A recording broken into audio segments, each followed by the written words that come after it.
and we have to really escalate the noise we make so that we'll be heard.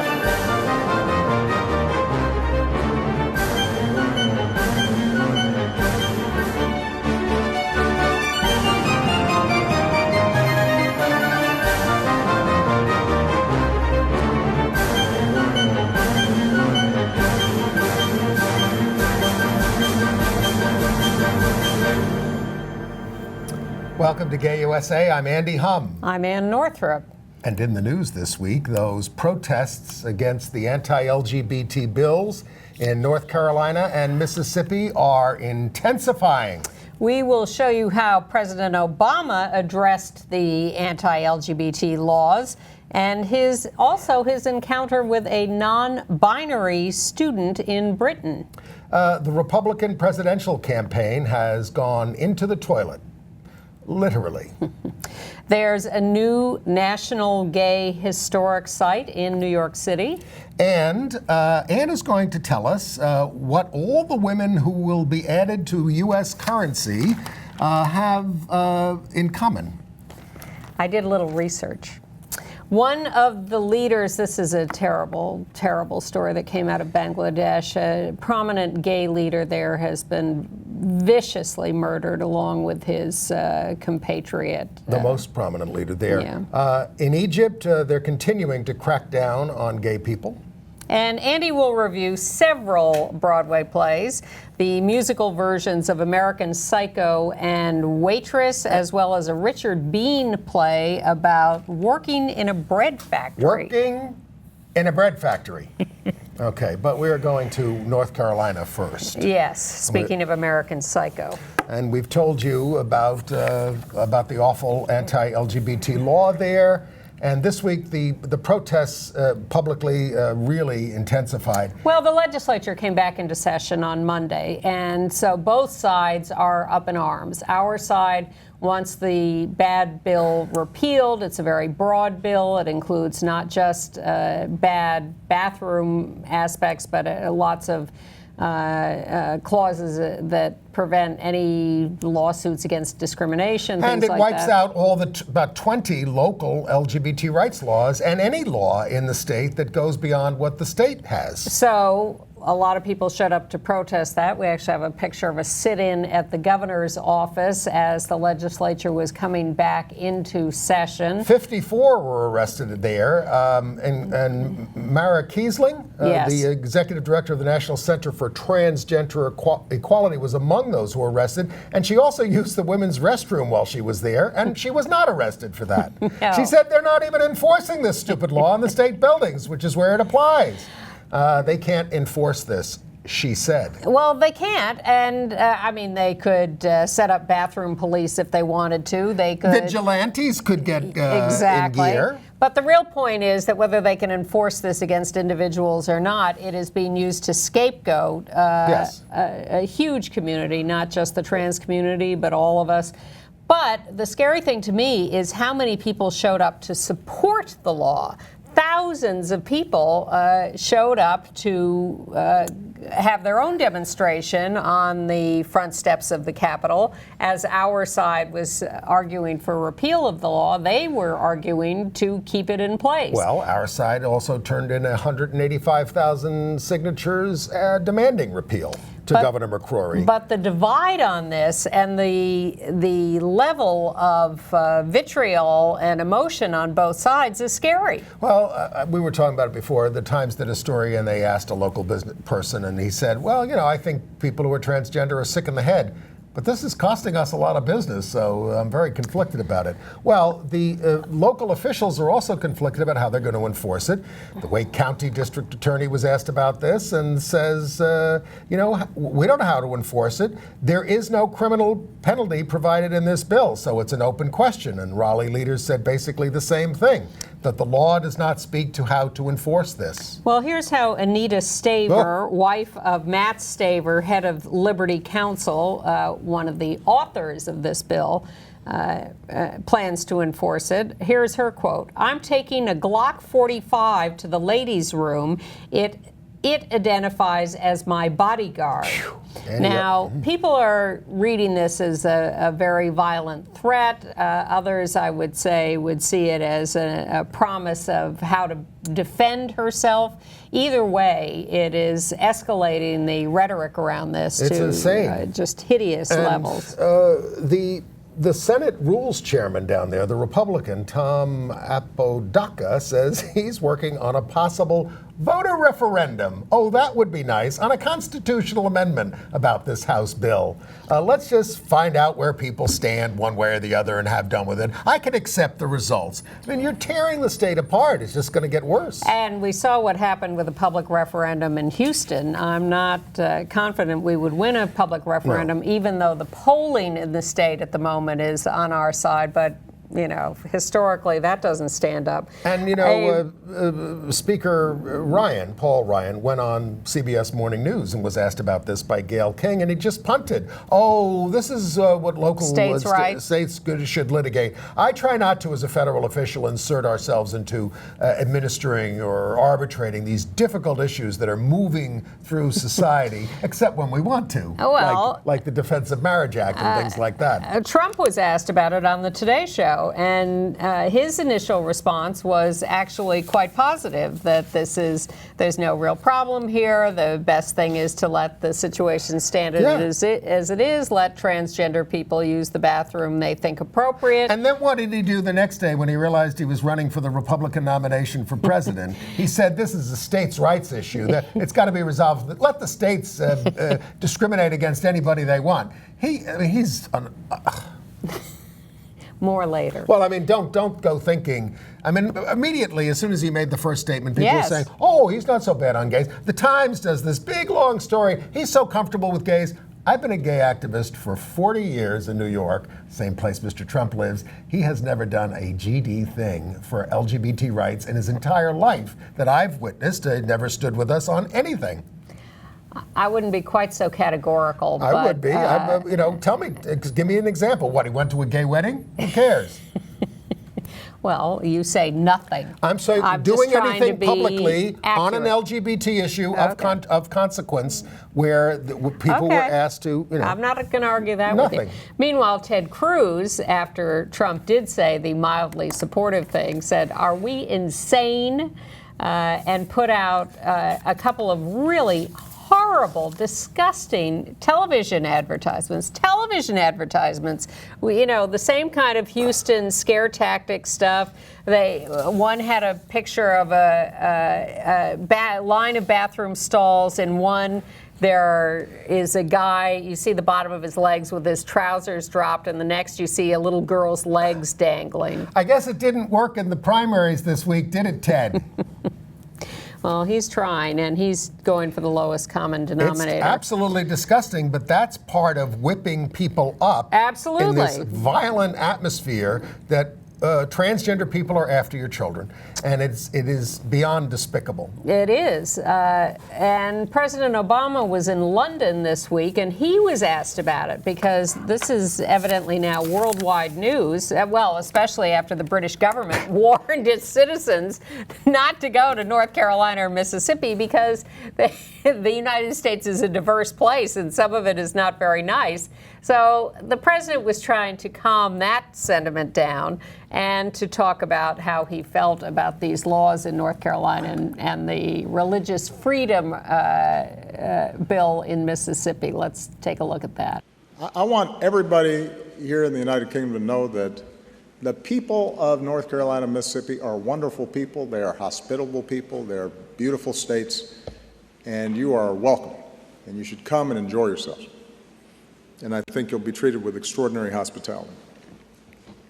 I also think that the laws that have been passed there are wrong and should be overturned, and they're in response to politics in part some strong emotions that are generated by people, some of whom are good people, but I just disagree with when it comes to respecting the equal rights of all people, regardless of sexual orientation, whether they're transgender or gay or lesbian. And although I respect their different viewpoints, I think it's very important for us not to send signals that anybody is treated differently. And I think it's fair to say that we're not unique among countries where, particularly under a federal system in which power is dispersed, that there are going to be some localities or local officials that put forward laws that aren't necessarily reflective of a national consensus. But if you guys come to North Carolina and Mississippi, everybody will be treated well. Well, I don't expect the President of the United States to support a boycott of one of our states. Or talk about how Anita Staver may greet you with a Glock 45. So I thought, I'm glad that he certainly condemned the law, but of course he could be talking more about what he, as the President of the United States and the federal government, are going to do in terms of withholding federal funds for states that implement these kinds of discriminatory laws. All in due time, Mr. Humm, all in due time. Meanwhile, the NBA commissioner, Adam Silver, is talking more directly and in more detail about what he's going to do if the law remains in effect.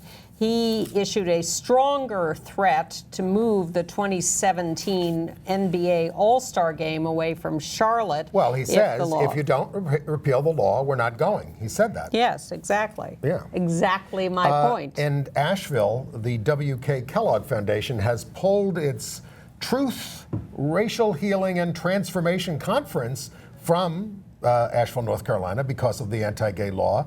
And it was going to be the first in a series, so they're all in jeopardy now. And Asheville, the town government, says that if the HB2 is repealed, they want to pass a Sexual Orientation, Gender Identity, Non-Discrimination Act. Of course, as an act of civil disobedience, they could do that right now. Yes. That would be nice. And some more allies have canceled concerts. Nick Jonas and Demi Lovato. Demi Demi Lovato. Let's call the whole thing off. And the Blue Man Group. Yes, they did. And NASCAR issued a statement condemning the law. Sort of, yes. No, they did. Okay. But in a demonstration that Ann was referring to supporting law, the state's Republican nominee for Attorney General, State Senator Buck Newton, urged the crowd to tell your friends and family who had to work today what this is all about and how hard we must fight to keep our state straight. Good luck with that.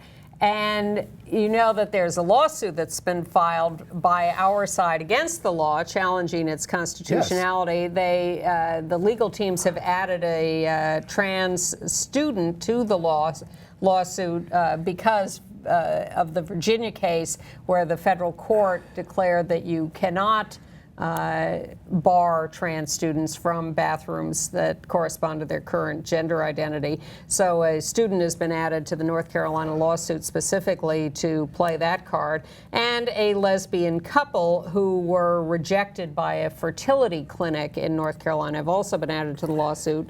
But the right wing is now starting its own approach to this. They have filed a Freedom of Information Act request for all correspondence between the current Attorney General, Roy Cooper, who's running for governor and who is on our side and refusing to defend the law, and LGBT groups. We have asked for the correspondence between the governor and the legislature and right-wing groups.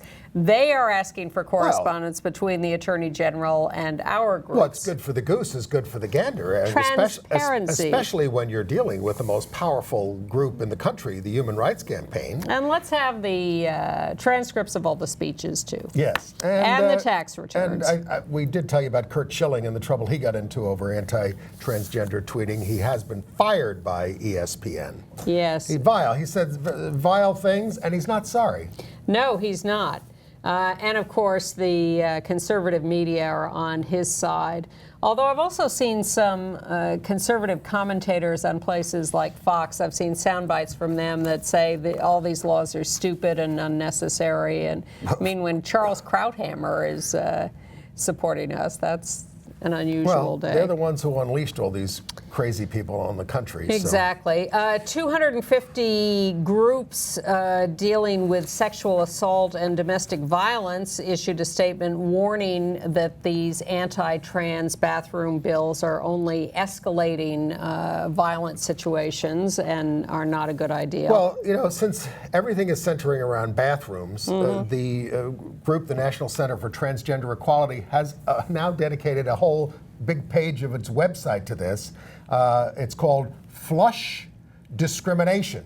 You go to transequality.org/flush, and you can read all about it. There are videos. I mean, we're having to respond to all this. It's all centered in the bathroom, so we're going to have to respond to it, and that's what they're doing. And there has been a repeal bill introduced in North Carolina as the legislature came back into session. It would allow non-discrimination laws to be passed locally again, allow local minimum wage laws to be passed locally, allow trans people in the public restrooms that are appropriate for them, allow state discrimination lawsuits. And it would also fund the North Carolina Human Relations Commission. Other bathroom bill news around the country quickly. The Virginia School Board will appeal that federal court ruling that we told you about last week that's so significant. But in Oxford, Alabama, the city council made it illegal for anyone to use a public bathroom that doesn't align with the gender they were born with. And this one, folks, in this town of 21,000, carries a 6-month jail sentence. And a $500 fine, and was done specifically to Target, because we told you that Target Corporation had come out with a very nice statement saying they welcomed everybody to use the bathroom that was appropriate for them. And this has so riled up the citizens of Little Oxford, Alabama, that they are trying to punish their local Target and say, you are not letting anyone into your bathrooms, and you will face consequences if you do. And we're going to talk a little, some about Mississippi. Can we go through bathroom, hit the rest of the bathroom stuff first? South Carolina, they have had a bad bathroom bill pending, but business leaders came out against it. The governor, Nikki Haley, objected to it, even some Republican legislatures, and it looks like that one is dead. But meanwhile, a trans teen boy was told by his high school that he could not use the men's room. He had been using it for years, since middle school, without incident and with the support of all his classmates and teachers. But one teacher complained, followed him into the boys' room, or watched him use it. And he has now been barred from using the men's room, which has led him to have panic attacks. Where's he supposed to go? Well, he switched to an online high school. He left the school. So. Ted Cruz says you should pee at home if you are transgender. That's what he said. He's running for president of the United States.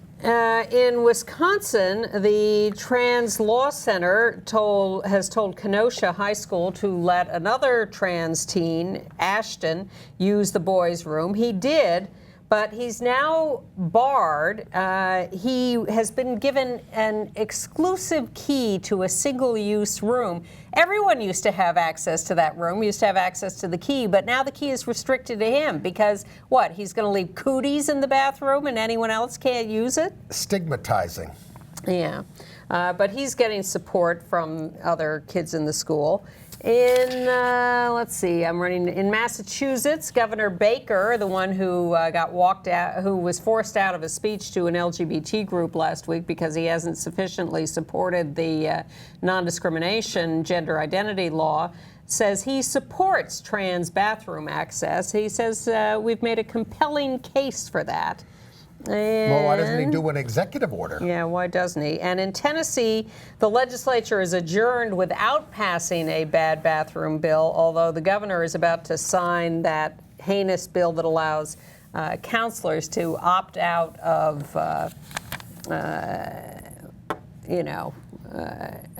counseling for religious reasons. But Hawaii passed a bill banning discrimination versus transgender people in insurance. Yes, they did. So some All right, things now get you want better. to catch up on Mississippi? Well, now, we Mississippi is a religious freedom Yes. referendum. And HRC, the Human Rights Campaign, has gathered 75 leading CEOs and business leaders to condemn it. The Jackson Public School Board of Trustees voted unanimously to extend fully inclusive sexual orientation and gender identity workplace protections for their employees. So there's a response to this. In Biloxi, pop singer Belinda Carlisle held an press conference against this bill, and the Ocean Springs mayor, Connie Moran, stole that show by condemning the new law as hateful and un-Christian. Well, the person who really stole the show in Mississippi was Michelle Obama, who was there to give a commencement address at Jackson State University, historically extremely important as the place a couple of days after Kent State, where the National Guard also shot and killed students in 1970. But she talked about the need for civil rights for all, including LGBT people. And there's going to be a big march on Governor Bryant on Sunday, May 1st. The Human Rights Campaign Mississippi is joining local advocates there for a rally. And to argue for the repeal of the bill. It will culminate in a march from Mississippi State Capitol to the governor's mansion on Sunday. This Sunday. Religious leaders are condemning the law. Lance Bass, who's a Mississippi native, wants to hold a big fundraising concert there. Well, attorney Roberta Kaplan, who argued the big Edie Windsor marriage case, she's launched the first legal challenge to the law, and she's focusing narrowly on a provision that allows clerks to recuse themselves from issuing marriage licenses based on their sincerely held religious beliefs because they're under a court order in Mississippi not to grant such exemptions. And that's what she's focusing on with this initial suit. And that's a case she won earlier in Mississippi, when they wanted to opt out of supplying marriage licenses. And the court said, no, you have to treat everybody equally. Yep. And so she's using that to go after this new law. Right. All right, and Alabama is moving ahead a bill that will replace marriage licenses with marriage contracts. You register your marriage contract instead of applying for a license to marry. It passed a House committee this week. It has already passed the Senate. Well, Kim Davis lost her final appeal. Yes, she did. Maybe not a final appeal, but she lost her appeal. She wanted the right not to have anything to do with same-sex marriage. Yeah. Well, she won that right, I think, but she lost the right to get any damages for having been sent to jail and having been put through the ringer. Now, we're worried about what's happening in Missouri. As we sit here, they're going to be voting in committee on a measure that would put a constitutional amendment on the ballot to give protections to people who oppose same-sex marriage. And that will be a horrible show there in Missouri if they have to go through that process. But it is totally up to the legislature. It was already passed to the Senate, despite our efforts to filibuster it, or their efforts to filibuster it. And the governor has nothing to do with it. It's going to be a big issue in the campaign this year. The governor does get to decide when it goes on the ballot. It could be a special election, could be the general election. Well, we're in trouble with this election because this could be a rerun of 2004, where Bush won re-election by putting all those marriage votes on the ballots around the country. I know that's what Karl Rove's plan was. I think that there is some dispute about that, whether that's what lost John Kerry the election.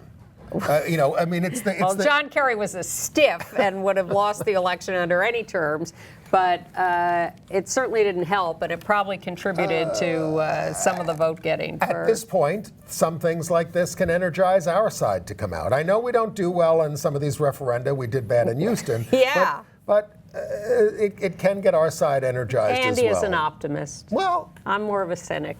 Okay. Look, ultimately, we beat back all those things. We overcame them. We won the court decisions. I think the same is true here. But this moment in time, are people up in arms about this? Yes, they are. Not everybody, but is it enough to reinforce the Trump vote, even though he has not been our worst enemy on it? yes, it is possible it would draw people to the polls to vote for him. Well, we're not voting for Denny Hastert. He was sentenced this week. His anti-gay colleagues pleaded with the court for mercy for him, the same ones who, of course, pass draconian laws against us. But he's getting 15 months, and he was declared a serial child molester by the judge. You know, I'm a little disturbed by the fact that the United States government has weighed in on this suit that Lambda Legal has brought in support of the gender unknown person, Dana Zim, who can't get a passport because they, I presume that's the correct pronoun to use, will not designate a gender or can't designate a gender. Well, the damnedest thing is that we do accept passports from other places where they have these other indicators for people who are intersex, transgender, et cetera. Yes, well, Dana is intersexed and applied for a passport stating that, and was denied because they couldn't designate a binary gender, male or female, and so Lambda went to court to support them. And they're calling the U.S. State Department's explanations flimsy and stigmatizing, and it is an outrage, and I hope that we get some justice for Dana. Well, at the same time, Obama in London was asked a question by a student who described herself, I think, or maybe them. Non-binary. Non-binary, sorry, themself as non-binary, and was asked to talk about that. At a town hall. Yeah, so let's see what our president said about that. Now, since you raised your hand and you didn't continue to act crazy, I'm going to go ahead and call on you. Go ahead. First of all, sincerest apologies. I That's guess I got okay. overwhelmed. You got excited. My name is Maria Manir, and you've been speaking a lot about how, you know, we have to become the change that we want to see. And you've spoken about progress, about human rights, and about how we in the US and the UK need to lead in terms of civil rights movements and LGBTQ issues. Now, I'm about to do something terrifying, which is I'm coming out to you as a non-binary person, which means that I don't fit within... I'm getting emotional, I'm so sorry. It's okay.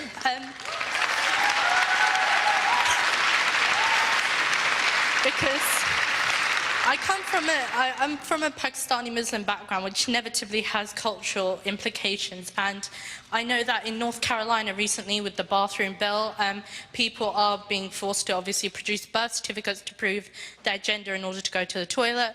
In the UK, we don't recognise non-binary people under the Equality Act, so we literally have no rights. So if there was any discrimination, there's nothing we can do. I've been working for the last 9 months with the UK Civil Service Fast Stream with Gillian Smith in order to do what I can, even though I'm still at university and running for local election at the same time in Watford. I've managed to get them to respect pronouns. I've managed to get them to commit to gender-neutral toilets. And these are things I've done as a student. And I really, really wish that yourself and David Cameron would take us seriously as transgender people, and perhaps you could elucidate as to what you can do to go beyond what has been accepted as the LGBTQ rights movement, in including people who fit outside the social norms.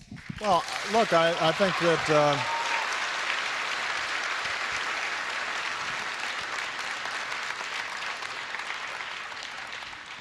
First of all, that wasn't that crazy. I thought you were gonna ask to come up here and, you know, dance with me or something, or,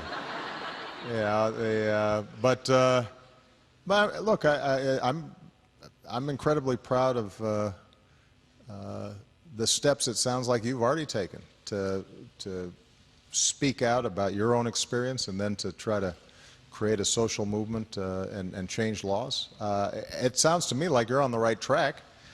I can't speak for David Cameron, although I will say that on LGBT issues, I think David's been ahead of the curve relative to a lot of other leaders around the world, and even here in the UK. I can say from my perspective that we're taking a lot of serious steps to address these issues within the federal government. The challenge we've had is North Carolina, the law that comes up, for example, that's a state law, and because of our system of government, I can't overturn on my own state laws unless a federal law is passed that prohibits states from doing these things, and with the Congress I currently have, that's not likely to happen. But we're doing a lot of work administratively, and as I said, you should feel encouraged just by virtue of the fact that I think social attitudes on this issue have changed faster than I've seen on any other issue. It doesn't feel fast enough for you or for those who are impacted, and that's good. You shouldn't feel satisfied. You should keep pushing. But I think the trend lines are good on this. We're moving in the right direction, and in part because of courageous and active young people like yourself. So stick with it. All right. Well, it's very encouraging to hear the President of the United States talking about this in an international forum, and I think that helps an awful lot. Yeah, now change your attitude on that law. Yes, exactly. On the case of Dana Zim. Should have asked him about the passport issue. And by the way, David Cameron at the press conference also chimed in on Mississippi and North Carolina, and he said our view on any of these things is that we believe we should be trying to use the law to end discrimination rather than to embed it. Well, Webster's Dictionary is trying to use the language to change attitudes. Yes. They have added cisgender and genderqueer to their dictionary. Okay. Interesting. Okay. And by the way, in the college application process now, both the Common Application and the Universal College Application are changing their applications to make it easier for applicants who do not identify as male or female to describe how they want to be identified. It doesn't, at this time, ask a question on sexual orientation, but there are other places where you can indicate that. Well, and some colleges individually have a voluntary question on sexual orientation, and now the Common Application and the other one have a self-identity box or a self-identify box. And while we tend week to week to tell you about all the college athletes are coming out, there are so many now that at Yale, 6 of them have started a support group for LGBTQ athletes and helping them integrate into the Yale athletic community and tackling locker room culture, which is also part of this whole bathroom thing, that according to students can be harmful to athletes. They probably couldn't do that at Oral Roberts Ooh. University in Tulsa, Oklahoma, which will not let a married lesbian get her degree. And they want her to return her scholarship money. But she can stay if she gets a divorce. Yes! Yes, if she gets a divorce, she can stay. Okay. All right. Oh, God. The United Methodist Church is there's a bishop and a minister risking their careers by performing a same-sex wedding. Timed to the international voting body of the church about to meet about this, considering proposals to repeal a ban on the clergy marrying same-sex couples when it convenes next month. Yeah, and that's in Charlotte, North Carolina, where the Methodist Church married the 2 men. Of all places. All right. You mentioned we're concerned about the referendum in Missouri. We're also concerned because an ex-student at Missouri State University is suing because he was kicked out of the counseling program because he wouldn't counsel same-sex couples because of his religious objections. That's against counseling ethics, sir. But in Colorado, the Supreme Court there declined to take up the case of a suburban Denver baker who refused to bake a cake for a same-sex wedding, letting stand a previous ruling. Masterpiece Cake Shop. Yep. We've been hearing about them for years. In South Dakota, Sioux Falls, students are blocked from online LGBT resources. They're up in arms about that. Well, in Salt Lake City, the Pride Committee there is blocking any kind of participation by MormonBoys.com, which is a porn site, which also has Mormon girls now. And they said this is just not appropriate. We're celebrating, we're proud of being gay and blah, blah, blah, but, not that. In Valparaiso, Indiana, they're considering adding sexual orientation and gender identity non-discrimination provisions. And in Alabama, the House Judiciary Committee has okayed adding those provisions to the hate crimes law.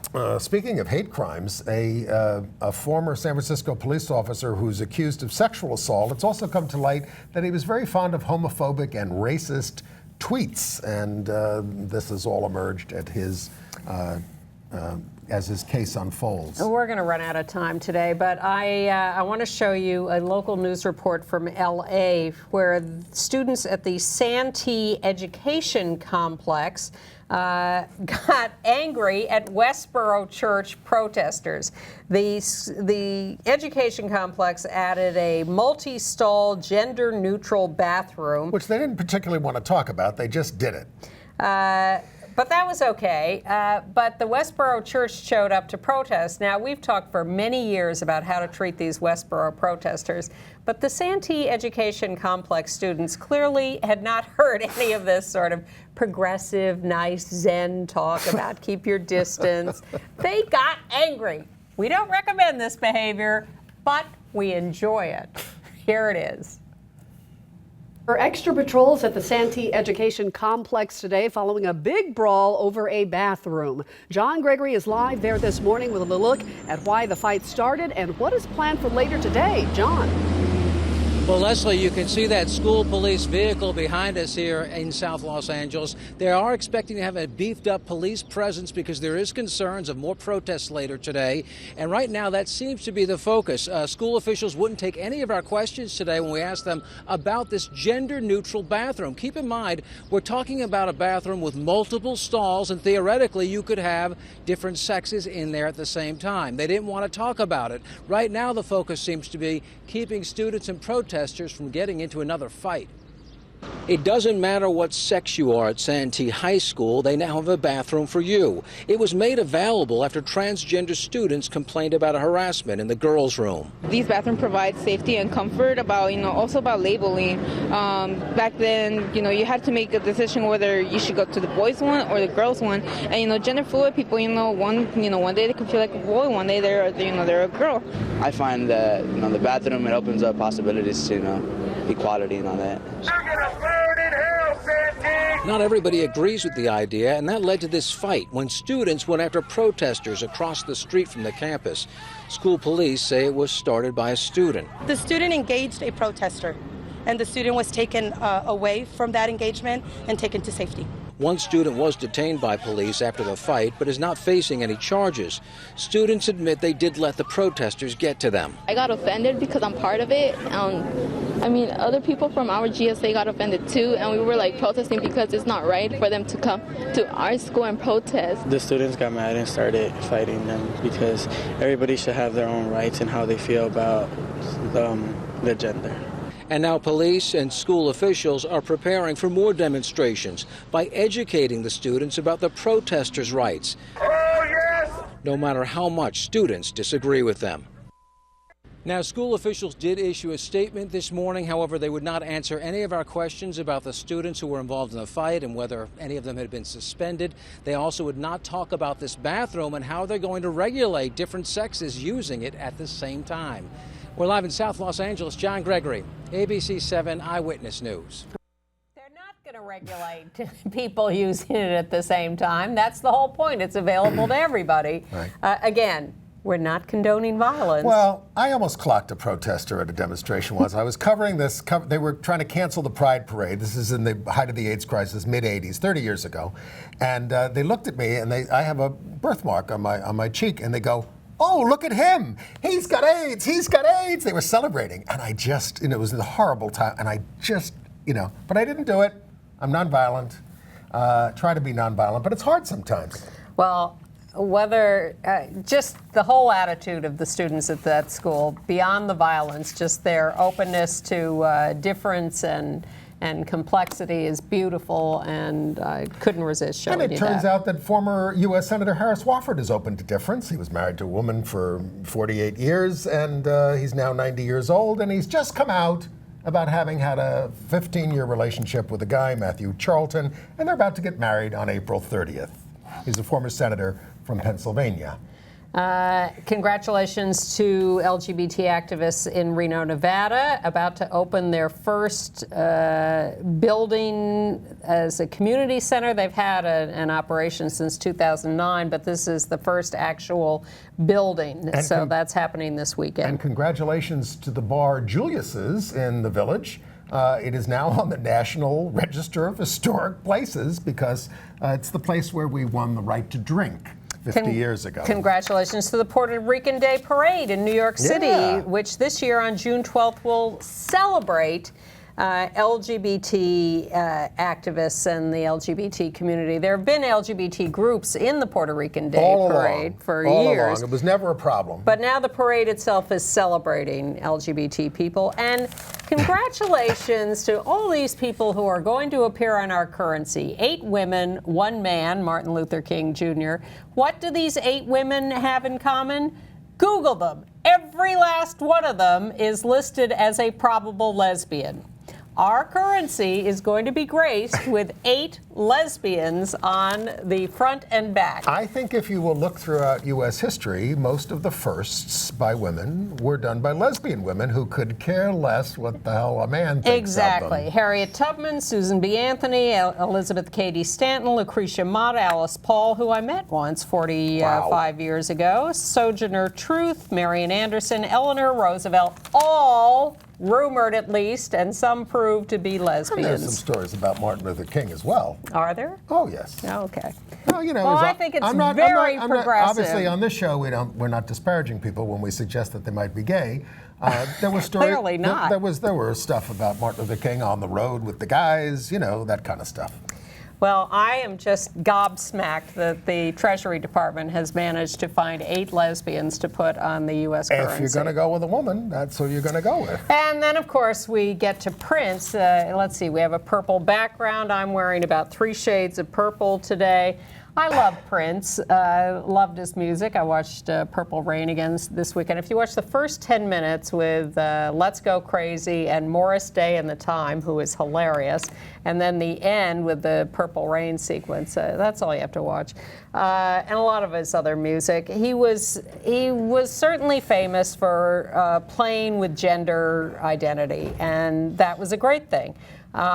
He also was a Jehovah's Witness who said some anti-gay things later in life, and that was not such a good thing. And we're going to unusually continue our discussion of Prince with our music critic here, Bill Ballman. We had a little technical difficulty with the end of the show, unable to locate Ann at the moment. So sorry, Ann. We're going to finish out the rest of the news here. But we were talking about Prince when we were interrupted, and you have something to say about him. Of course, I was a long-term fan of Prince. When I was working as a club DJ in New York, I played at Hurrah and Danceteria. We played Prince quite a bit. So on my Facebook page, and my friends on Facebook were posting a lot about Prince and how much he was missed. Well, it obviously affected people very, very, very much in the LGBT community, unquestionably. He was a great guitarist, great singer, and amazing person. Okay. Well, we are going to try to finish out the news here, and we're going to move to international news now. Okay. Where we start with an enormous outrage, not just tragedy. In Bangladesh, the leading gay activist in Bangladesh, Julhaz Manan, 35, he was a senior editor at the first LGBT magazine there.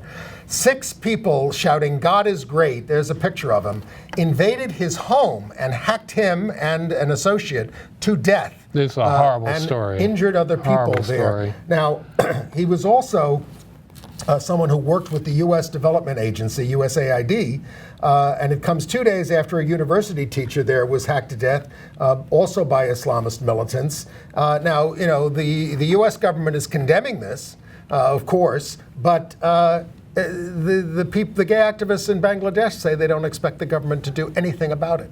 I mean, it's just, and this is happening to atheists, proclaimed atheists, bloggers, people like that. His brother spoke at his funeral and said, "A true Muslim will always consider that he has freedom of expression," but that's fast disappearing there in Bangladesh. Yeah, I mean, it's good that our government is speaking out about the outrage. But imagine what it would be like if a Republican was president. Any of these candidates that are up for election, you would almost hear support for this kind of thing. Well, I mean, the president just got back. I mean, the president did a lot of good things this week, but he also just got back from Saudi Arabia, Yes. Which is one of our closest allies there. But they're beheading people for being gay over there. Yeah. And out-gay Representative Sean Patrick Maloney did issue a letter with others, condemning what's going on there. Right. It's horrible. And then we could move to Egypt. In Giza, where they have a misdemeanor court that sentenced 11 gay men, to terms of up to 12 years in prison over charges of, now here are the charges, inciting debauchery. Now, homosexuality per se is not illegal. It's not illegal to engage in homosexual activity. So they call this inciting debauchery. 3 people were sentenced to 12 years in prison, while the rest were given between 3 to 9 years. This is because of postings on the internet, right? They capture a lot of people through their use of devices. Right. Yes, they do. They raid places, but it's basically a right-wing government that's trying to maintain control, and this is their appeal to the cheap seats.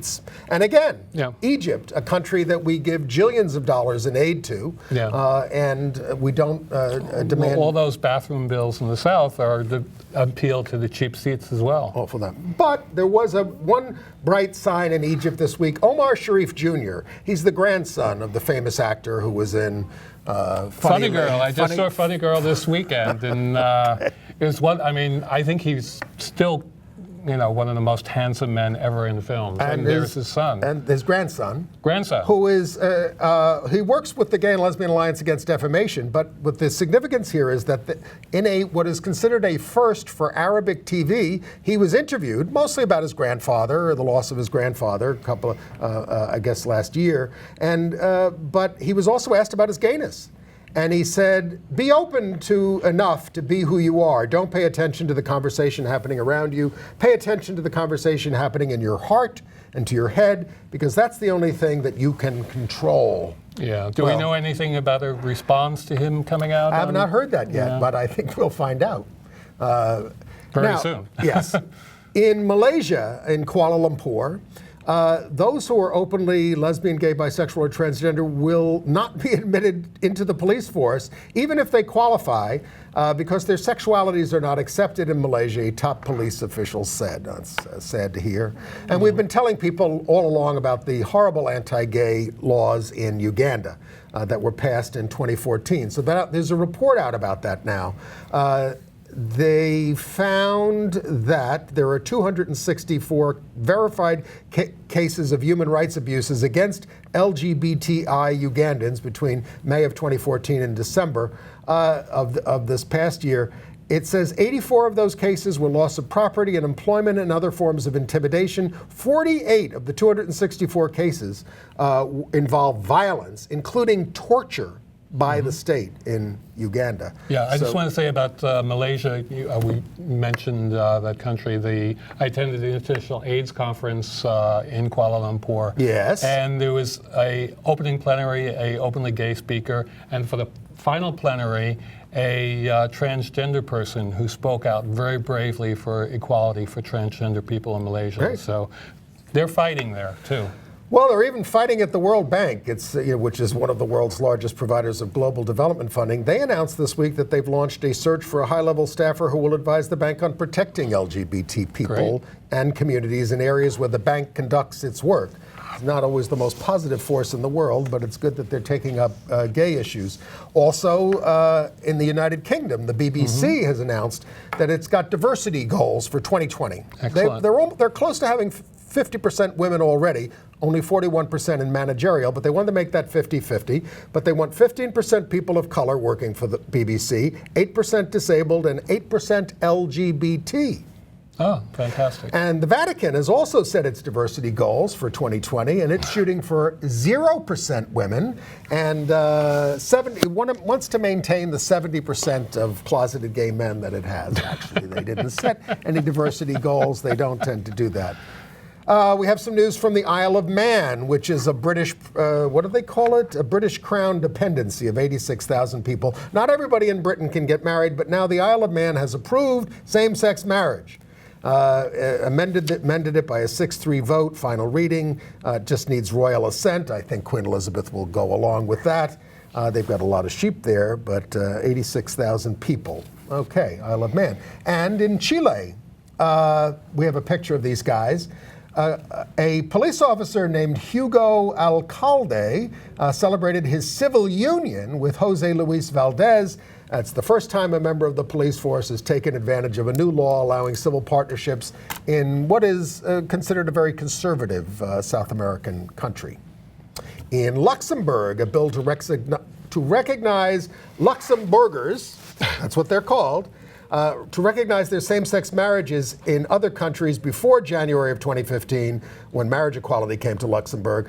They passed that 50-3. It's sort of house cleaning, but they're getting there. Yeah.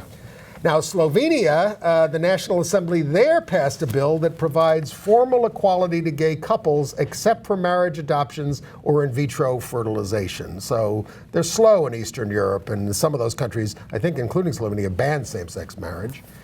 In St. Petersburg, Russia, a flash mob organized to draw attention to the harassment of LGBT people was cut short on April 15th when police arrested 7 people and pressed others up against a wall.